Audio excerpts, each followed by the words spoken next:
feel how powerful the Michigan presence is, how powerful Team Zeigler is, and we want to run very, very well for the people that allow us to go have fun. Welcome, everyone, to the Driving Vision podcast brought to you by the Zeigler Auto Group. And here with me, Auto Group Director of Talent Development, Mike Van Ryn. Welcome, Mike. Hey, thanks, Sam. Be sure to subscribe to the podcast, like it if you do, and leave a comment. Coming up this episode, I sit down with Zeigler-sponsored NASCAR driver Carson Hocevar about his race at Indianapolis, the heated competition for Rookie of the Year, and Carson's opinion on social media haters. So, hey, everybody, with me today is NASCAR race car driver, Spire Zeigler-sponsored driver Carson Hocevar. Carson, welcome back to the show. Yeah, thanks, Sam. I appreciate it. Always love coming on here and talking to Team Zeigler. It's been so much fun during this season to have you on from time to time and just get your insights and kind of the update on the season. So this past Sunday, today's Tuesday, so just a couple days ago, you raced the Zeigler.com car at the world famous Indianapolis Raceway. And we were there. Aaron was there. We had a big contingent from Team Zeigler there. First off, it was your first experience racing at Indianapolis as a Cup driver, but not your first experience there. You pointed out a place that you had raced before. Tell us a little bit about your history with Indy. To show that without actually physically being able to see it, but we were up top of the pagoda, which is a great view of the racetrack. But what you could see that not a lot of people could is you could see the parking lot right behind the suites, which is not normally what you'd look at. And you didn't know what you see except from over above. And you could see a rubber outline of a big circle. And that was the quarter midget track where kids would race from ages 5 to 16. They would race. And I grew up racing there for years in the actual Indy, Indianapolis Motor Speedway, right in the parking lot. 300 to 500 families would show up with their cars and kids and go racing. And I raced there for years growing up and had a lot of fun. And when you'd win, it would be a big deal. You go to the brickyard or you go to the line and take pictures. You get the milk and everything. As 6 years old or 10 years old, or whatever age you'd be drinking the milk if you won that race. So it was super cool. But we did one lap around the whole Indianapolis Motor Speedway. They lined up all the kids, all 400 kids on the front stretch and pushed us all off. So going into the weekend, I had one lap of experience, but I think that was the coolest moment, was sitting up on top of the pagoda and seeing the rubber. And it wasn't even just the fresh rubber because they raced a few weeks ago. It was seeing the old rubber that was still there that I very, very much remember, the very, very faded rubber that when they moved the racetrack right after I retired a little bit to the left, you could still see the remnants of, where I actually was racing not too long ago. That's cool. Part of our guests, there were a couple of executives from Subaru America, and they talked about their experience at Indianapolis. And it really does seem like that track is not only historic, but it's family centric. So he talked about backing up to the track 30, 40, 50 years ago in a truck and watching a race out of his tailgate before the track had been built up. So it was meaningful to him in a very different way from you, but still that connection is similar. What did it mean to you? What does it mean to you to come back and drive the Cup Series for your debut in that Zeigler.com car 2 days ago? That was huge. Ever since racing there as a kid, right? I've always dreamt of actually drinking the milk in real life, or at least racing, not just in the infield parking lot, racing in the actual racetrack. So the first few laps of practice, I was sitting there smiling the whole time. And I think that's why we were so fast, was I wasn't thinking about, I want to take care of the car and I want to manage it. And it's only practice. It was, man, this is the most fun and like best racetrack I've dreamt for years and years. And I've dreamt of the Indy 500 and everything. I've been there, but this is the return of the Brickyard 400, so it felt even more special. Just being that we haven't got to watch it. We haven't got to watch it, and I get to now experience it the first time, way everybody else is experiencing it again for the last few years. So I was just smiling the whole time, and we were one of the fastest guys at the start of the day, just because I wanted to see how fast I could go just at that place. Well, it was amazing because we watched you that race. So whether on pit road for the for the launch, the national anthem and whatnot, or up in the Pagoda Suite, which has an incredible 360-degree view. It was amazing. And you had a really good race. Like you had, was it 1 or 2 laps in the lead spot for a little bit? Yeah. Tell us about that. Yeah. We snuck a lap or two just without the strategy and everything, but it was fun to just be in the top 5, and we were running 5th or 6th there for quite a while, and just always sort of in the top 15 to 10, and the strategy kept flipping. And unfortunately for us, we're almost a little bummed from 12th because of how much was available there at the end on fuel strategy. So we were 1st or 2nd of the most fuel. The next batch that was going to run out were all in front of us. So if that had one more restart, we were going to be lining up on the front row for a shot, because we were the next 2 best on fuel. So unfortunately, it wasn't like natural, and it didn't just keep going so we could cycle to the lead. But a lot of guys, the second the yellow came out, they ran out of fuel and then were able to coast. And we would be able to sneak a few more spots, but to still run 12th in the Zeigler.com Chevy, first ever time there, we were the best Spire finish, which is obviously great for our bunch to be able to lead the charge again. But it was super big to just leave there. Number one, we had so many people there. Obviously Aaron and we had 25 representatives of Team Zeigler, but a lot of people were watching. It's a crown jewel event, but also too for us as a race team, we're heading into 2 weeks, to almost 3, with the Olympic break here. That we can sit here smiling for the next few off weeks and be excited that there's more left on the table for us in the next few weeks. Yeah, it was interesting, Carson. One more lap.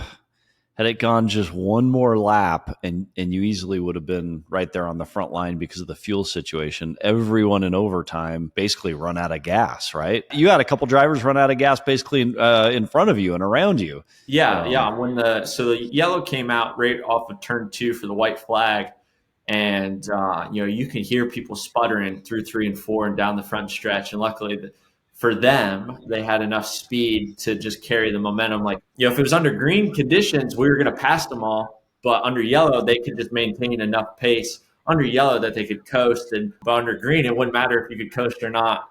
We would have been able to sneak right around them and for sure been in the top 10, almost top 5 there. But just to be able to put ourselves in a really good spot there, it was tough to pass, really, really tough. But to position ourselves with strategy and a constant variable change of yellows and not yellows, and people changing and when to take fuel, when not to do, or when to take tires. So for us to be able to put ourselves in that spot, when good luck finds our way, we're going to be in a really good spot to capitalize for that opportunity. And I think that's what we're doing every week right now, is just putting ourselves in the possibility that if that opportunity comes, we can capitalize up front. And, just waiting on Lady Luck to just strike us one time. So I think a lot of Team Zeigler would be super interested to know what it's like to be in a car when there's an accident unfolding in front of you. And you had a couple instances in the final many laps of the race where a wreck happened in front of you and you're able to navigate around it.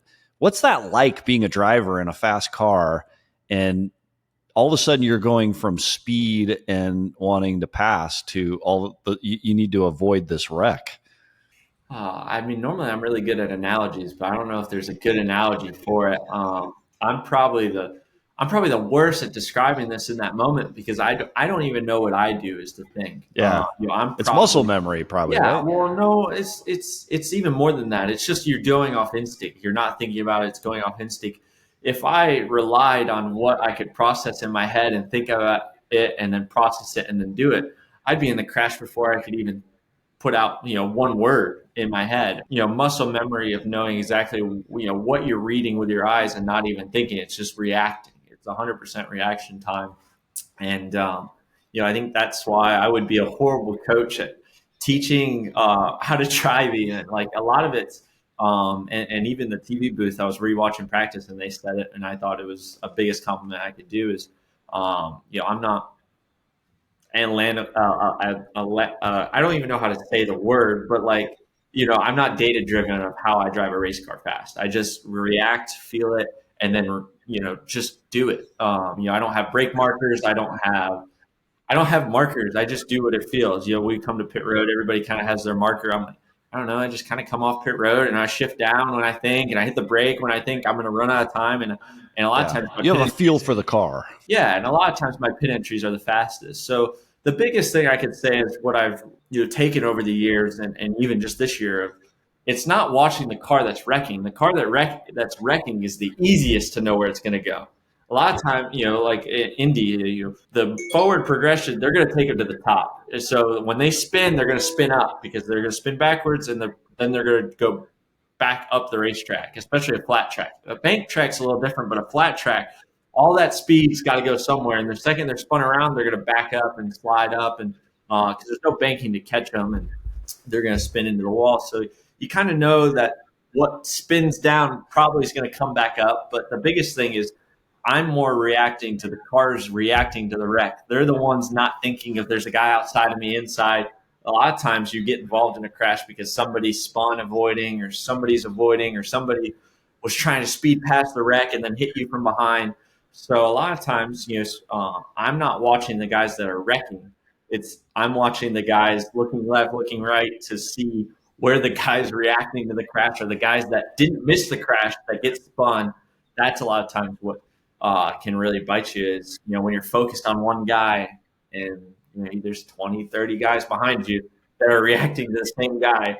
A lot of times you're not going to zig when they zag and everything. And especially too, when they're on the outside, they have to go left. If you think you're going to miss them, well, if you have a guy next to you, he's panicking because you're good, but he's not. He's to the right. So you just always have to have that perspective of where everybody else is going to react and how they're going to react. And a lot of times, like at a super speedway, there's a reason, like you see a crash, you almost just stop, or you just try and get all the way to the inside because there's, you're at a super speedway, the straightaways are super wide and everything. You just try and slow down and react because, you're tucked up behind people, especially on restarts. Some of these guys behind you might not even see the wreck because they got cars in front of them and it's tough to tell. A long story short, that's probably the best way of, if you're not even watching the guy crashing most of the time, you kind of can guess where he's going to go the second he's done or second he starts crashing. It's just reacting to the others around that might miss it or might hit you avoiding or might get involved, that then once you get past, you're like, oh, I'm clear. And then another car comes spinning. It is fun talking to you and asking you questions about your thought process during a race because you very clearly are able to visualize and see it in your head after, during, and I think even before you anticipate it. And that's a great skill set for anyone in business as well. So at the Zeigler Auto Group, our mission statement is our family delivering your family the ultimate automotive experience. And our team members, salespeople and technicians and folks in the office and everywhere throughout the auto group, they're constantly working to deliver that great experience. And the best of us do it in a very similar way to how you do. They think it through. They're very contemplative, and they may not be able to describe it in the moment perfectly, but they're thinking it through. How do I do better? How do I improve? How do I have a conversation with a customer so I connect with them and in a way that is unique and unusual? So I want to ask you one question, and I can pull this out if you don't want this, but I'm going to ask it anyway. It's interesting because after the past couple races, there's drama, right? You hear drama, and NASCAR has drama, and you are a rookie, highly ranked. I haven't even looked. Are you at the top right now on the rookie standing after the finish? Because we're almost tied. We're like 5 points right behind. Okay. We'd be ahead without the penalty, but with the penalty, we're right there. Yeah. So anytime we know this in our world, anytime anybody does really well, you get more exposure, you get more criticism, people take pot shots. I was watching the post-race coverage from Indy, and I'm like, it was like some of the people were watching a different race than I was watching. How do you deal with some of that negative and critical feedback and just continue to focus on what you do, which is race so well? Yeah. I mean, if you ask my dad, he doesn't understand social media very well. So he gets one bad review or sees one bad thing.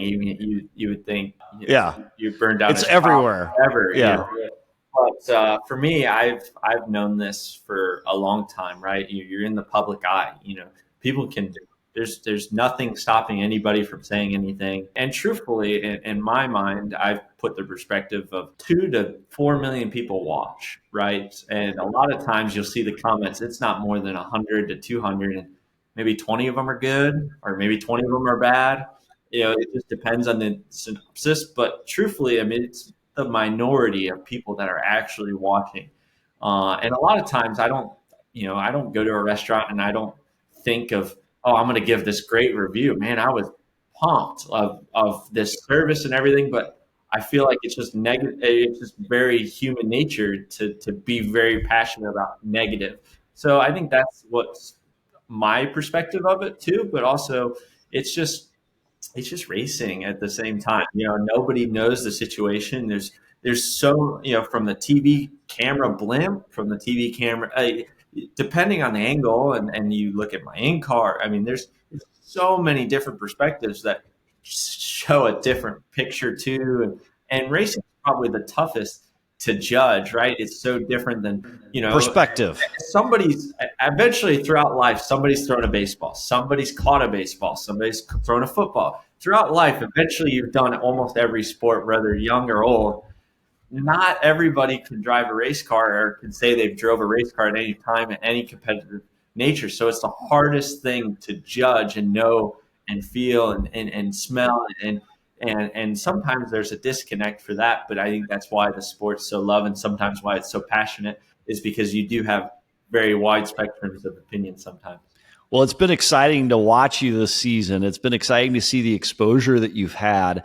And it's also been exciting, as young as you are, to see the class with which you handle it and how competitive you are. You want to win and you are unwilling to accept anything but winning. And anybody can say what they want to say, but you are committed to this sport and to your art, which is driving. And it's been a heck of a lot of fun to watch. So 5 points, rookie, you've got 2 weeks off, right? And then you go back to the track and the race continues. It's going to be exciting. And the entire team Zeigler is pulling for you.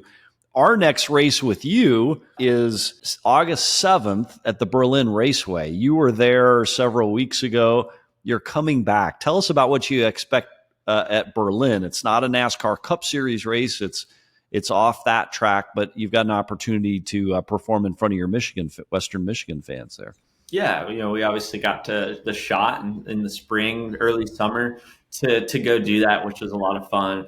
Aaron was even able to come in, and it was great to see all the Zeigler folks up in turn one at the tent, but also two, you were able to start on the front row, lead a ton of laps, which was great for us, and be able to run a late model. This is what I grew up doing. For those that don't know, is I grew up racing late models, which is like, man, I don't even know, college ball maybe in baseball terms. I try to think of it like that. Maybe that, but it's where I grew up at the home track that I got my first win at 13 on the NASCAR level circuit. It's the NASCAR local short track route, series type of deal. So it's going to be fun to be able to do that in the Team Zeigler colors. It looks very, very similar to the Cup car. Intentionally, it has a 71 on it just because it's my team that I drove with. No connection to the 71 Spire car. It's a funny coincidence, but I drove that 71 car for TK Racing when I was growing up and won a lot of big events that put me onto the main stage of NASCAR. So be able to come back there with the Team Zeigler colors and have a lot of people out there will be fun. And in fact, we're trying to put something together. It's in the early stages right now. We're pivoting quick, but we may be able to offer some fans the opportunity to ride with you around that track. So we've got the Zeigler.com wrapped Camaro. It's a late model, actual Chevy Camaro. And we're going to actually try to put you with a few lucky people and take laps out there. We're working with Jeff Striegel and some others to see if that happens, but that'll be an exciting opportunity. And listen, whatever it takes, I want at least a lap, Carson. Come on. I want to be with you in a car as we go around a raceway and see your perspective. So if we can make that happen, that will be a lot of fun. And then after Berlin, next up is MIS. So Team Zeigler comes home August 18th here in Michigan. What does it mean? Like, you're so close to your footprint in Indianapolis and then Chicago before it. Now you actually come home to your home state. What does it mean to you to come back to MIS and drive a Cup car at MIS? Yeah, I mean, it's super cool. I got to run there the first time and last year in the Xfinity card. It was so cool to see how many friends and family that could come. But also, too, I think it's so perfect, right? I mean, this is why this merge of Zeigler and myself and in this race program works so well, is when I come home, it's coming home to Team Zeigler as well. It works out perfect, and such a perfect mix of being able to do things like Berlin, but also do things like the big track at MIS, and being able to have those two dates really close together. I think symbolizes from the short tracks to the big track, what Team Zeigler can do, but also that we can try and compete at every level. So that's super cool, and I'm excited to just go home. And there's a lot of selfishness of me to want to run really, really good at Michigan, but also too, I think my team. There's not a home field advantage in racing really ever, but I think our 77 bunch can feel how powerful the Michigan presence is, how powerful Team Zeigler is, and we want to run very, very well for the people that allow us to go have fun and allow us to do our day job every week. And I think they are working really, really hard to make sure Michigan's a big one for us. And then after that, Drive for Life, it's the Zeigler Auto Group's annual charity event. You'll be with us September 23rd here in Kalamazoo, Michigan, as we raise money for charity. You helped us already at the Portage Tornado Relief event, raised a lot of money that goes back to benefit people that were impacted by the tornado. And then this night, our record year was over $2 million hauled in a couple of years ago. It's always fun to raise money for charity and have a great experience. So we're excited to have you part of that. Last couple questions. Take us behind the scenes, if you would, at Indianapolis. People want to know, what is something that most people wouldn't know about your experience this past weekend at Indianapolis, this iconic raceway? What's something that might surprise most people to learn about that racetrack or that race experience as a driver? Just a lot of little things. It's the joke of, how you watch a LeBron, he's getting starstruck over, a famous, football player, or famous, from other countries or whatever. It's like watching celebrities get excited over this F1 craze, or even Cup drivers. It's watching celebrities be excited. I think the biggest thing for us is we all go in there like we're kids, for the first time, and we appreciate so much the racetrack. Like, we are fans of the racetrack, which I don't think there's a single racetrack on the schedule almost that has the drivers racing it just are fans of the place and fans of being there. It's not really like the behind the scenes, but I just think it's how much every driver appreciates that racetrack. It could be the most boringest race, single file, nobody passes. It could be the most boringest race, and I think every single driver down the line is loving it and excited to go back. Regardless, maybe they're not happy with the finish, but by Monday they're excited to go back, and the next time they're getting prepared, they're going to work that much harder. So I think that's the biggest thing. The facility's just gotten a ton better, obviously, with Roger Penske. He's as clean cut as you could imagine, and just wants everything picture perfect. And you walk up to the pagoda and you see his parking spot right there, right in front, and with his car and everything. But I remember when I was a kid growing there, and it wasn't the nicest of facilities inside the track per se, and it's just gorgeous now. Every bathroom is beautiful. Every concession stand, every little knickknack you go is picture perfect of what you'd expect that facility to look like. Beautiful and everything. And crazy enough, a lot of people I didn't realize they play golf during the weekend. I thought, isn't that crazy? Yeah. I didn't realize they play golf during the weekend, and it is like years in advance, like wait list that people specifically come to only play one weekend, and that it's during while the cars are out, they want to play around the golf, which I thought was super cool as well. I never realized that they have the golf course open during a race weekend.